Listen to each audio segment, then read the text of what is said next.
Lumabas nga kami ni Sarah dyan dahil naghahanap kami ng makain. Dahil late na kami nagising for this video. Dito nga gusto ni Sarah kumain dahil paborito niya yung mi goreng basa nila at ang siomai. Ang hirap nga ni Sarah pakainin ng kanin kaya lagi kami nag-aaway pagdating talaga sa kanin. Pero ang lakas niya namang kumain ng prutas at gulay. Ilang araw na nga kami hindi pa nakabili ng gasol kaya sa labas muna kami kumain ni Sarah dahil dalawa lang naman kami. At pagpasok nga namin dito ay naka-order na ako sa counter at ito yung unang ni-serve nila. Ayan. Nauna na nga kumain si Sarah dyan habang nag-aantay ako sa ibang order. At ayan na nga guys, dumating na ang siomai at mi goreng basa ni Sarah. Ito yung paborito niya talaga, sobra. Pagkatapos nga namin kumain dyan ay bumili ako ng pandesal. Pang-so-so sa kape.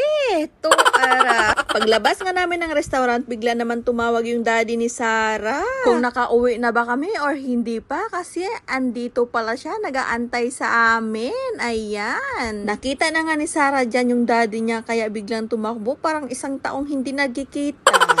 Kaya pala sinundo niya kami dahil gusto niyang kumain sa ibang restaurant. Hoy! Kakatapos ko lang kumain. Kaya nga nahihirapan ako magpapayat. Kahit nag-exercise naman ako araw-araw. Paano naman kasi pagkatapos mag-exercise? Kakain na naman. Habang nga nasa loob kami ng sasakyan, nag-uusap kami ng asawa ko. Napakainin si Sarah ng kanin para nga tumaba naman kahit konti. Pero ang sagot niya ay ito na nga. Sarah, sakit ka. Sarah, makan pun sakit ka. Ya. Mami, apa itu aban? Apa? Sakit na siya. O, diba? Ganun. Si Sarah katakot sa kanin. Ayaw niya talagang kumain ng kanin kahit anong pilit ng daddy niya dyan. Pero titingnan natin kung kakain ba siya. At ito palang in-order namin ay chicken rice, lumpia, fishball soup na may gulay. At ayan, sa wakas kumain din. Ayan.